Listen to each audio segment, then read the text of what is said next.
he's going to take some kind of action to try and mollify Donald Trump within that 50-day margin. I mean, he would be insane not to basically work on the assumption that he has 49 days to step up his campaigns, try and push the front lines to the most advantageous position possible.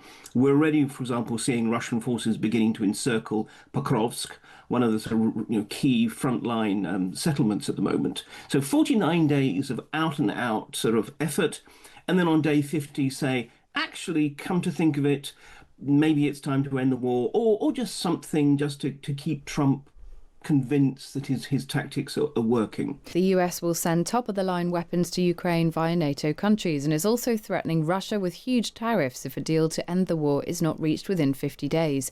He would also target Russia's trading partners, including China and India, with 100% tariffs. President Trump said that he changed his mind about trusting Vladimir Putin. He explained why in a story about a conversation with First Lady Melania Trump. But we thought we had a deal. Numerous times I'd get home, I'd say, First Lady, I had the most wonderful talk with Vladimir. I think we're finished. And then I'll turn on the television, or she'll say to me one time, wow, that's strange because they just bombed a nursing home. I said, what? So we don't like that. Yeah, the laughter is a bit jarring there. But as with all Trump announcements, things are not always as they first seem. The US will benefit financially from the Ukraine arms deal because Europe is buying the weapons to gift to Ukraine. And while 100% tariffs sound bad, they're perhaps not as tough as some of the sanctions against Russian oil and gas already being discussed in the Senate. Earlier, I spoke with Donald Trump's ally, Carla Sands, the former ambassador to Denmark. I asked her why anyone would believe these sanctions will really happen when Trump has backed out in the past. Well, first of all, President Trump is the greatest negotiator as a leader in the world today, but he's also the greatest U.S. president in modern times as a negotiator. So they can say all they want. These leaders around the world weren't even negotiating with Putin and Zelensky to get to a peace. It's not working, is it? That's the problem. Well, it's not working like a snap of a fingers. That is true. But is it actually going to work? Yes, I believe it's going to work. We do not want to get pulled into a war that expands and becomes World War III. We reject American young men and women dying on a battlefield in a war that is not ours. This is Europe's war. Europe should take care of it. President Trump now has an agreement that EU, NATO countries are going to be paying 100% of the cost of things like advanced weapon systems, perhaps HIMARS, although that's what I've heard. I haven't seen it in writing. But there are going to be advanced weapons supplied to the Ukrainian military by the EU allies, but it's going to be EU-based American equipment that they're going to pay for. I guess it's okay as a sort of push, a nudge to Putin to say, look, we're not going to mess around. This is going to end very, very badly for Russia if they don't stop. Do you think Trump has had enough? You know him, you know his character. Do you think this is a line in the sand? I think he's going to get to a deal. I don't know how he'll do it, but he always has a few more cards up his sleeve that he can pull out when needed. Those big sanctions, those will bite. And the pressure on the consumers of Russian gas, that's going to be very, very tough. But I think we're in the middle of this story. We don't know the ending yet, when it ends and how it ends. And my hope is that we end in peace and an end to the loss of life. Well, that was Carla Sands, a Trump ally. And listening to that was historian and Times writer Mark Galeotti. Good morning. Hello there. Do you have as much faith in Donald Trump's method as Carla Sands seems to? I confess I don't, surprisingly enough. Look, I mean, is this a definite movement on the part of the American administration? Yes, absolutely.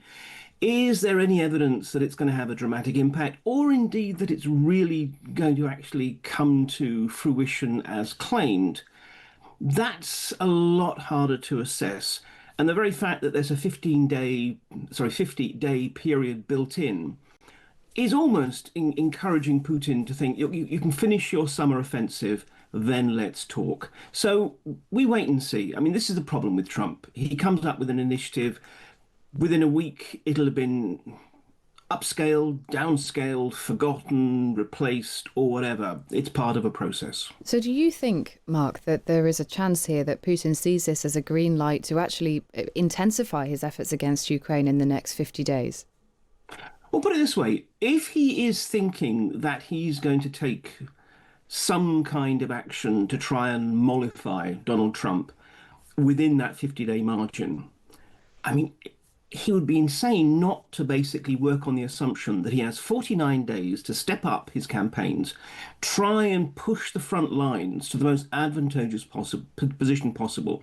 We're already, for example, seeing Russian forces beginning to encircle Pokrovsk, one of the sort of, key frontline settlements at the moment. So 49 days of out and out sort of effort, and then on day 50 say, actually, come to think of it, maybe it's time to end the war, or just something just to keep Trump convinced that his tactics are working. And that's really what's happening now. And as a counterbalance to that, Donald Trump has also announced, alongside this 50-day period, a much increased weaponry package paid for by European NATO allies.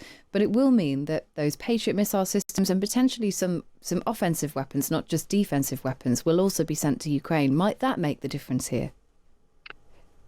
Again, look, I think we have to be aware, when we say make the difference, look, all these things matter, but let's not pretend that any of these things are a sort of silver bullet that can actually bring the war to a quick end. When we come to Patriot missiles, the key thing is that we're not quite sure whether we're talking about new batteries or just simply the interceptor missiles to fit.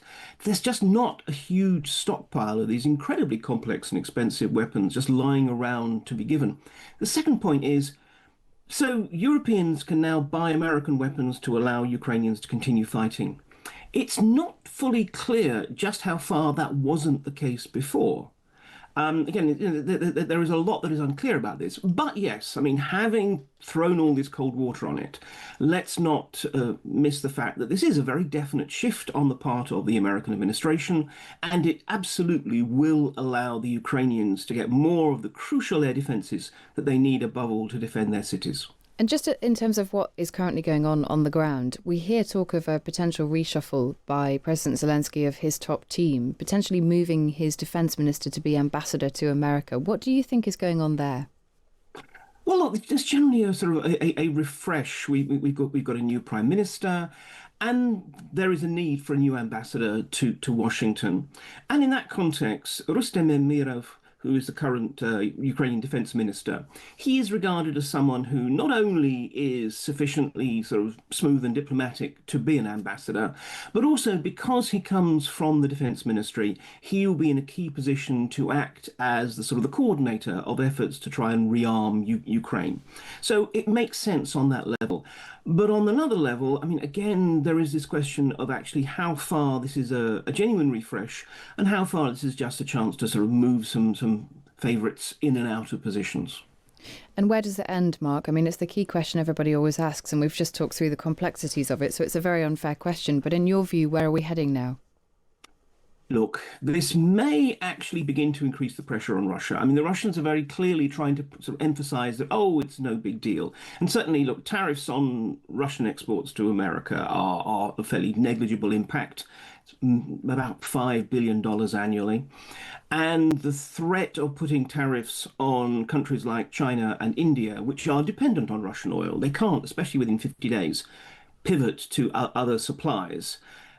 Probably sounds like picking more of a war than Trump is willing to do. But if this just contributes to that sense that the tide has shifted, it may mean that Putin is more willing to talk. But I must admit, at the moment, I'm not feeling optimistic. I still don't think we're going to see any substantive moves towards peace this year, and I would love to be proven wrong. Mark, thank you so much for your time. Great to have you on the programme. That's Mark Galeotti, the historian and Times writer.